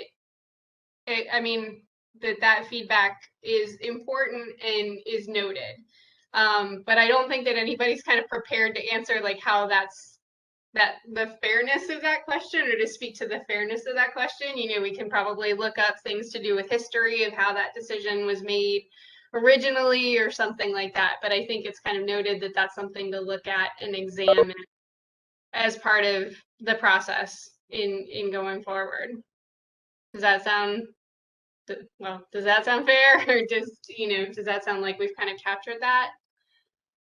I'm just hoping that when this group is done, I guess she's going to report to the secretary, and that's noted that, it's not fair to the taxpayers of Sussex County that if there's funds out there that, we're not all be treated equal. I mean, if we live north of, if you live in Newcastle County, that, you're going to get a lot more for your tax ditch than what we will down here. And, people here struggle, to pay their bills just as well as everybody up there. So it's noted. I just want everybody to be aware of it. And I think that's really important feedback, and I appreciate that and where you're coming from there. Yep. Thank you. And I can find where comments about that are made in the law, and I can share that. I'm trying to look it up right now.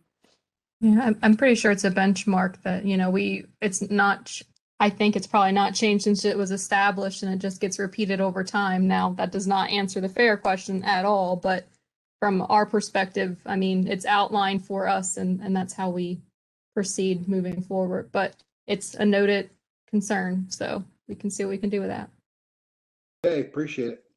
Mm-hmm. I'm looking back over our list of responses with tax ditch modernization. We haven't had any new ones that came in from the ones that I read earlier. I'm kind of trying to look through and see if there are themes or something like that. But I wanted to kind of turn it back to the drainage program to see, like, are there any of those concerns that you wanted someone to elaborate on a little bit more or to expand on? You know, we had things to do with looking into the future and closing the ag and development gap. That was kind of a common theme. Adapting tax ditches to current development needs, which also kind of ties into the one that talks about drainage design.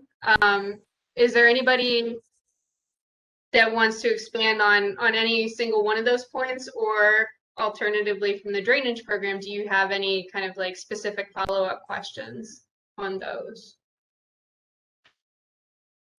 I guess, I mean, I'll start with a little bit of a follow-up. So I'll acknowledge that I think changing tax ditch design and things like that is certainly a look forward to modernization and things like that. So we've described how changes can occur, and they do in fact change. You know, the tax ditch locations, sizes, things like that do change on a project-specific basis through that process we outlined today.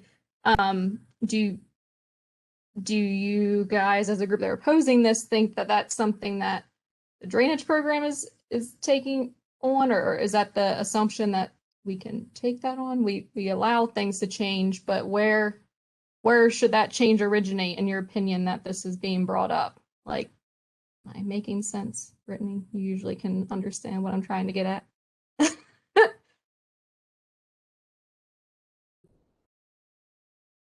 Like, we acknowledge the need for change.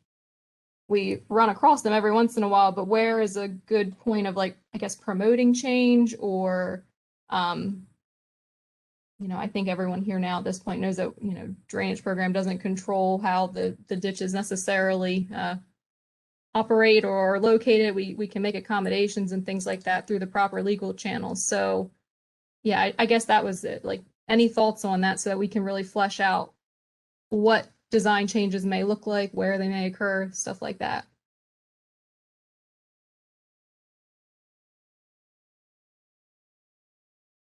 Go for it, Bob. That's you. I think you're muted. Might be double because your microphone is green, but we can't hear you.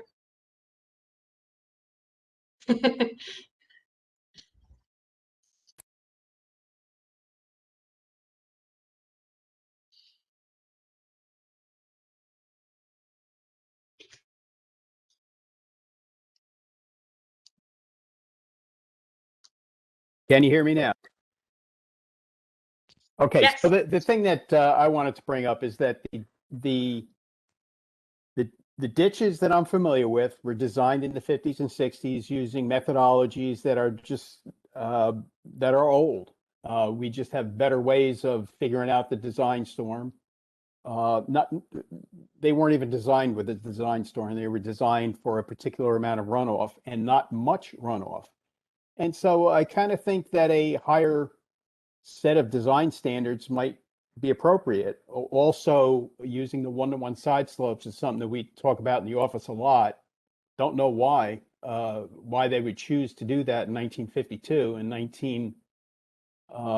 in the year 2021. I think a one-to-one side slope in this sandy soil really doesn't seem appropriate. So the engineering standards have to be part of the modernization, I would say. This is Beth Kramer, and I just wanted to add that we really, really need to put emphasis on what is this going to look like in 30 years, in 50 years, because what kind of anticipated increase of precipitation are we going to see as a result of projected climate change? What will 15% increase look like? What will 25% increase look like? And if we're already seeing capacity problems now in the conveyance systems, in our lifetime, we are going to see big problems when we get older, for sure, and especially in Sussex County, I believe.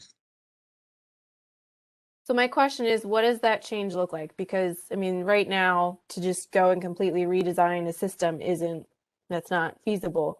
So is it just when land development projects come through, now we were requiring you to change the design of this ditch to meet your thing? Like, I don't know that we can do that. So how do we, if we are saying we need to redesign, how do we approach that to handle increased precipitation? Any ideas?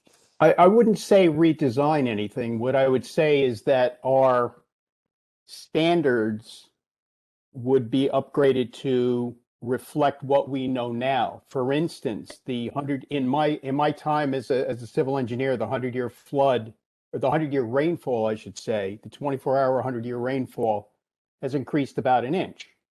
In my career, the level of the ocean as observed from the ground has gone up about a half a foot.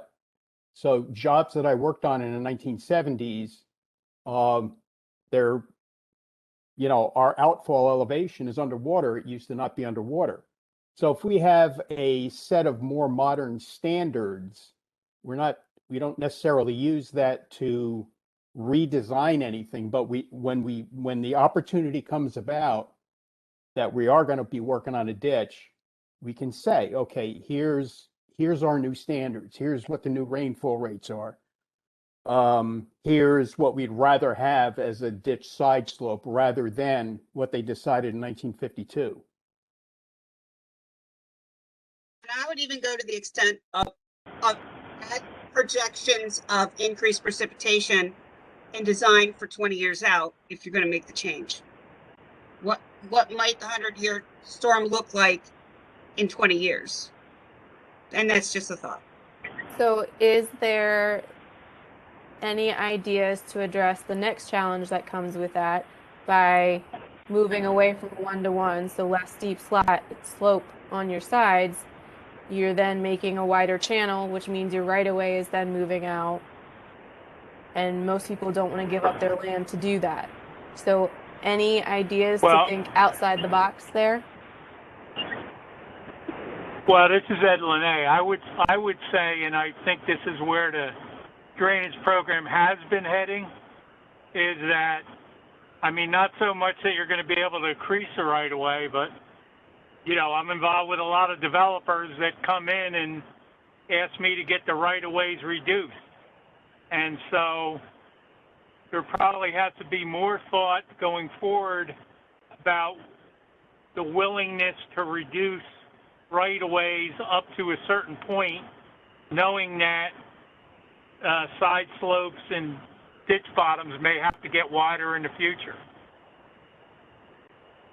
And again, I think the program is headed in that direction. I mean, I guess in my experience, I've seen the tendency to not reduce beyond a certain level, getting wider and wider, but that's, you know, I think before you get to all that, you got to make sure that you have room to do whatever you're going to do in the future.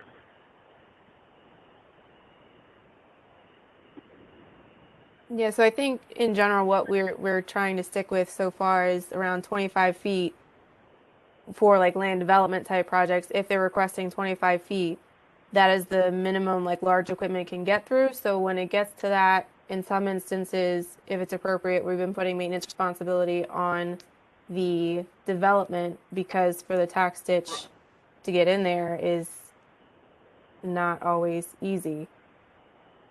But then that's a whole other Well, even at conversation. 25 feet, though, even if it's a development and you say we're going to let you go down to 25, they still need, you know, and if there is capacity problems later on, well, it still needs to be wider than 25, because they're going to build right up, or they're going to get a lot line right up to 25.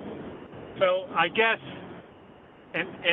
you know, I have a million clients that are ready to shoot Ed Linné if they heard him saying this, but it probably needs to be, you know, I try to tend to, at least when I talk to people, steer them to 35 or 40 feet as a minimum versus 25.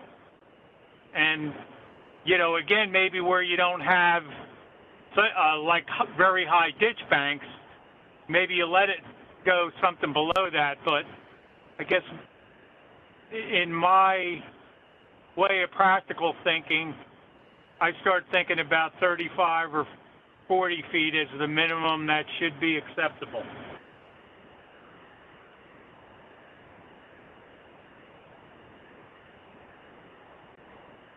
There's another tie-in that could be made here. In other states, surrounding states, they require buffers around waterways. Now, I know these are not natural waterways, but if there were a buffer provided around each tax ditch that has a water quality benefit, and maybe it could be used also as access. So if you have a 25-foot right-of-way, you're not getting much water quality improvement for water that's running into the tax ditch. If you start getting into the 35 or 40 foot, or if you get into a 50-foot buffer instead of a right-of-way, you start getting water quality, and the laws seem to be going in that direction. So are you talking grass buffers, tree buffers? What kind? Which? Well, in other states, they give you for vegetation. I forget the term. You would get different water quality benefits depending upon what the cover is. For a tax ditch, you would not be allowed to have woody vegetation, which would give you a better benefit. But you could have grass providing some water quality benefit, and the water quality benefit can depend upon the length, and it also depends upon the slope. At least where the state I practiced in before, that's the way the regulatory regime works. I have a question that I think is kind of along this same topic, because I think one of the things that Brittany's saying is you can't go back and kind of like redesign tax ditches, existing tax ditches to accommodate increased rainfall and things like that. If I mischaracterize that, let me know. But I'm wondering, like, with drainage issues, rainfall, and those kind of factors, are we going to see a resurgence, or are we anticipating a resurgence in creating new drainage networks or new ditch networks, that feed into this to accommodate some of that load? Is that something that's kind of on the radar that anybody's thinking of?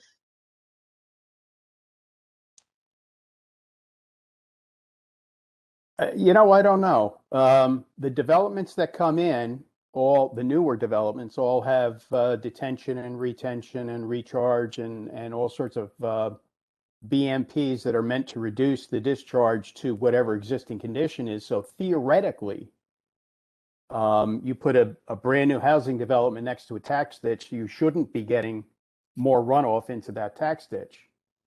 I don't. Personally, I'm not thinking in terms of having to redesign or redevelop the tax ditches because there's new development and more runoff. I think the standards now are such that there won't be or should be minimally increased runoff if everybody follows the rules. Okay. I don't know if that answers the question. It was just a thought. It may be not a very bright one. No, that's great.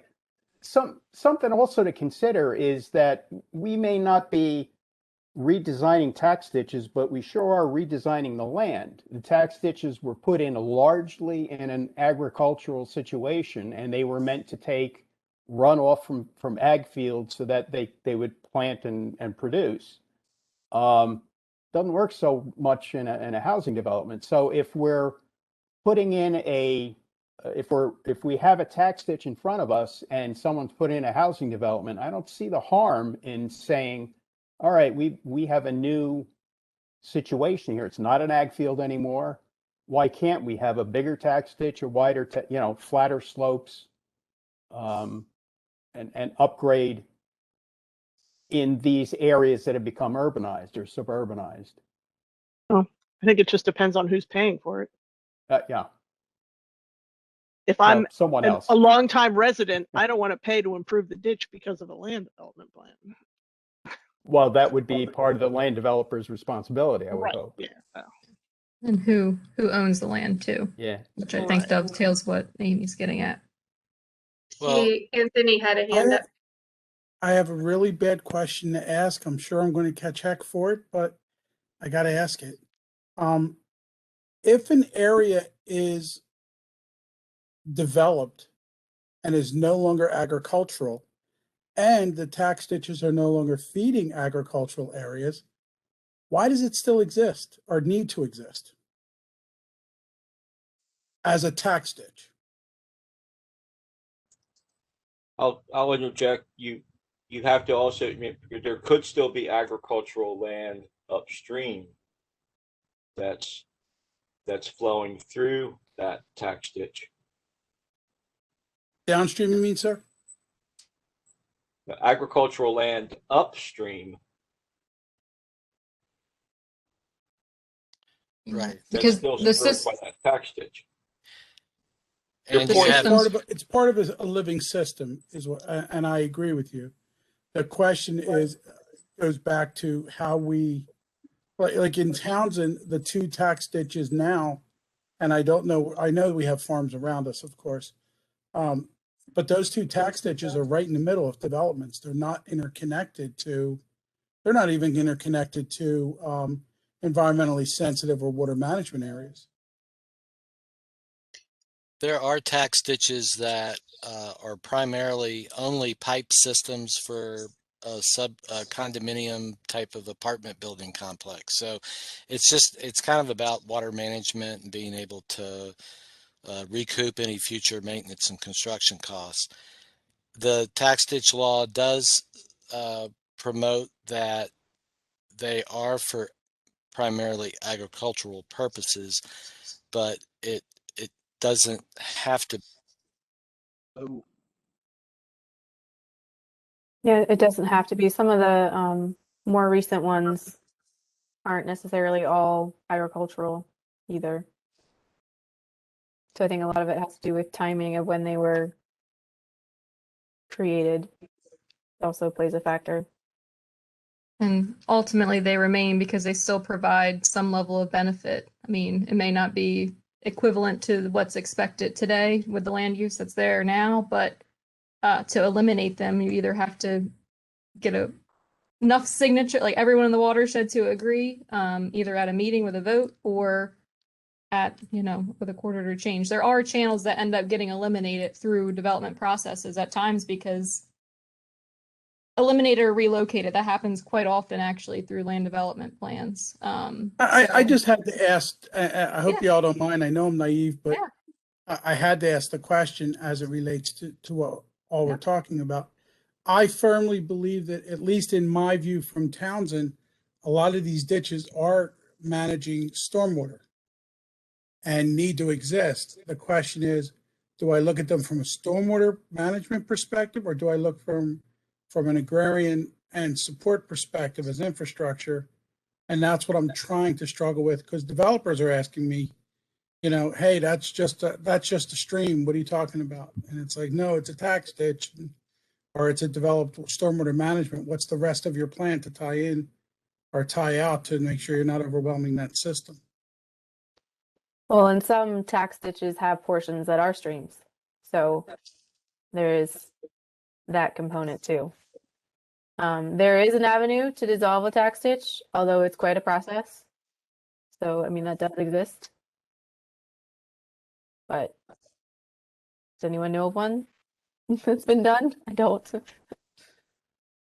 I wonder if Anthony's question there and the touching on kind of like the changing land use and more urban residents, we talked about taxables in one of the earlier sessions, and there's a note in here.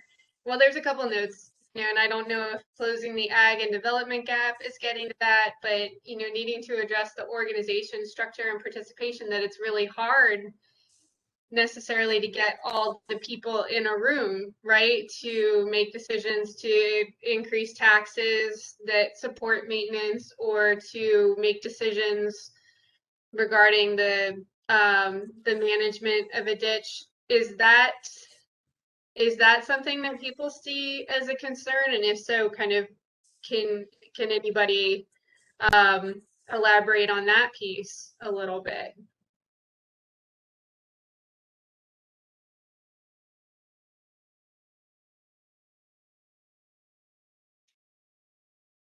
I was just looking, there's a question in the chat. Does the tax ditch law empower the organization to tax at different rates depending on whether the land is agricultural or urban? So it was framed as a question, but maybe kind of a comment or suggestion for something to look at. We will get into how taxes are created and assessed in our next session. It's not a short answer, but yes, land use is considered when assessing taxes. Upon formation, just upon formation only.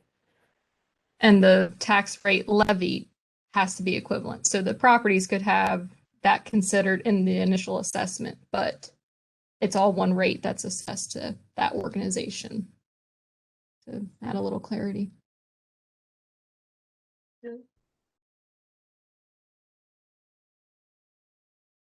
Did anybody come to the table though thinking that tax ditch modernization means changing up the roles of tax ditch managers and organizations, or that is kind of working solid and functioning effectively as is? Or just wasn't on the radar?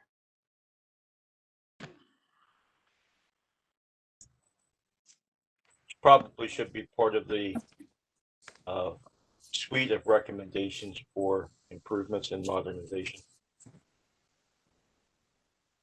Thanks, Richard. Hey, Jen. Yep. The tax ditch officers do play a large role, and that is something that we're really struggling with, keeping the ones that we have and getting new ones. So that is a big deal for us. Okay. Recruitment and retention. Yes. Especially It's a because thankless job. It is a To be thankless volunteers. It is a thankless volunteer position. You hear plenty of grief from tax ditch members that are unhappy about something, and very few compliments about how you've fiscally been responsible at managing the funds. yeah, and that is ever important because the only people who have access to the tax ditch funds are the officers themselves. I see a note from Debbie in the chat to add in there, tax ditch officer recruitment and retention is very important. So much so, we're going to talk about it in session 7? It's in there. Plug for a Yes. future session. So, You know, that may be something that's good. Down in Sussex, we usually have a tax ditch breakfast. That might be something good to bring up to the tax ditch officers that show up, that, that may be a good idea at some point to try to mentor someone to take that job. I know my father turned it over to me. I didn't realize what he was doing, but now I do. But I actually know some tax ditch officers that should have retired 10 years ago and just won't. I mean, they can't even get out and really look at the ditch, but they like the control, I think. But that may be a special case, but I'm sure there's more than one. If they've still got control of the funds, then they can still make the decisions. But maybe that's tough for some of them to give up, but they need to. okay. Let's see. I'm looking back over our list here. Have I missed anything?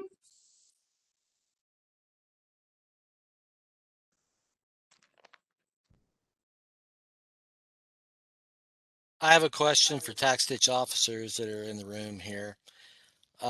if you had a sign along the road where a tax ditch goes underneath the road that said, this is, you know, so-and-so tax ditch, contact DNREC Division of Watershed Stewardship Drainage Program if you have questions or what have you. I mean, that's just kind of a local recognition of that this is a tax ditch. Do you think that that would be of use? I know it would be an expense, but would it be a use that just gives some kind of local triggers for people to think, oh, that's a tax ditch? And, you know, or would that be a complete waste?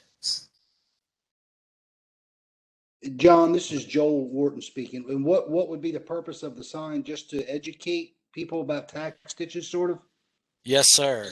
The people that live there in that watershed, it would be a method of educating. Yeah. There is a tax ditch that did years ago pay for metal signs and put them along the right of way. I believe they're still there, Simpler Branch. Yeah, I've seen those. But it was a tax ditch.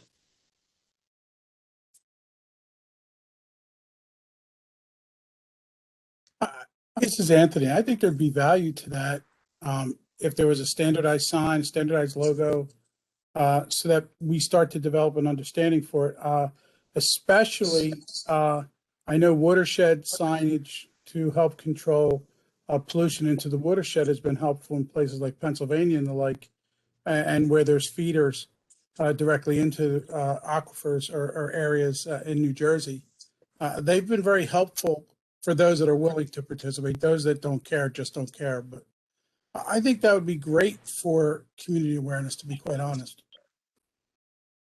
It also could define the right of way to be very valuable.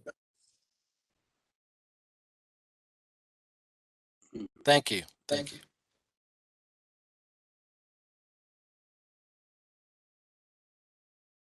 Okay.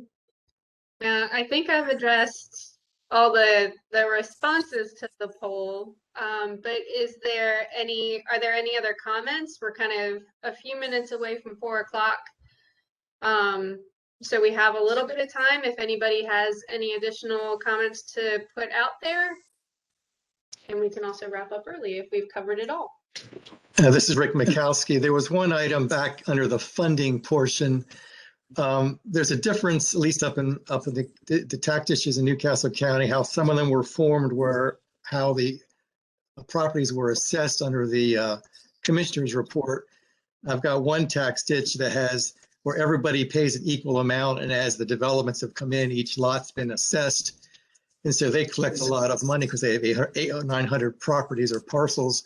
Then I have tax ditches with like 12 or 14 landowners, and they're paying by a certain assessed amount, and they just aren't able to increase it enough because there's such a few number of landowners. So there's some inequities in somehow in the funding mechanism, how some of them were set up initially back when they were formed. Okay. Good note. Thanks, Rick.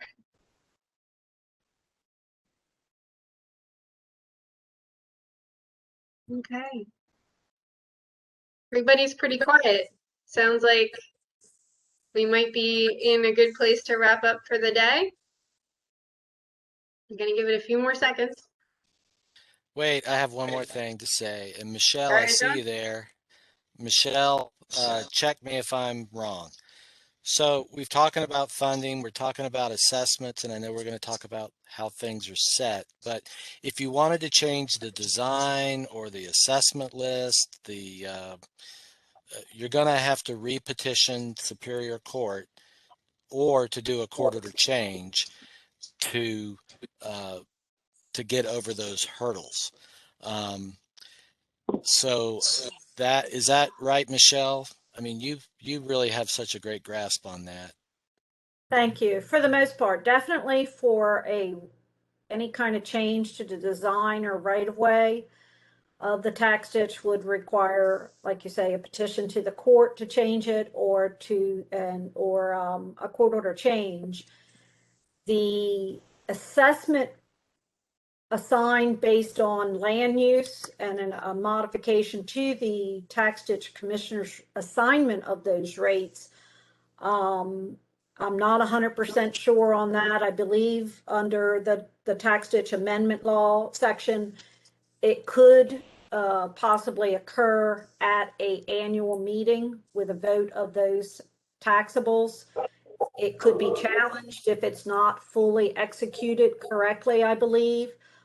But it's not been fully explored on our end yet. But I think it will come up because it keeps coming up with the cost that development is versus the ag and the change in that and the need to change a lot paying less than $1 a year in ditch tax, yet demanding a lot more in services sometimes than the farmer that's paying possibly thousands of dollars in ditch tax. So it has been brought up by tax ditch officers, but it's not been fully flushed out yet as to whether it could be done by a vote at the meeting. But specifically, any changes to the ditch on somebody's land either requires their consent or a court order from a judge.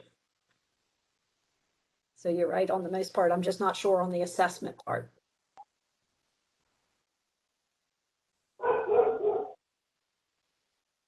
Thanks. Good question and clarification. So I am looking to Melissa and Brittany and Marcia to see if we've covered everything or if there's any kind of closing thoughts before we wrap it up for today. I think we've covered everything. I was just going to reiterate that next session, we will be talking about insufficient funds and financing tax ditches, where we'll talk about assessment assignments and things like that and how tax ditches levy their rates or what we call warrants. And hopefully actually, determine whether or not, I think Josh alluded to in his conversation or his note that he made, some tax ditches just simply can't collect sufficient funds given the assessments assigned and things like that. So we want to kind of dive into that a little bit in the next session. And that will be on Wednesday, August 4th, same time. So the 4th of August. Yeah, thank you for that. I forgot we had that extra slide in there to give people a cue for what to expect in the next session. So thanks. That's okay. All right, so with that, I want to thank everybody for the great discussion today and bringing up really good points and all the feedback. And just if you have anything else, be sure to shoot it our way. And otherwise, we will see you on August 4th for our next, we've got 3 more. So we're in good shape.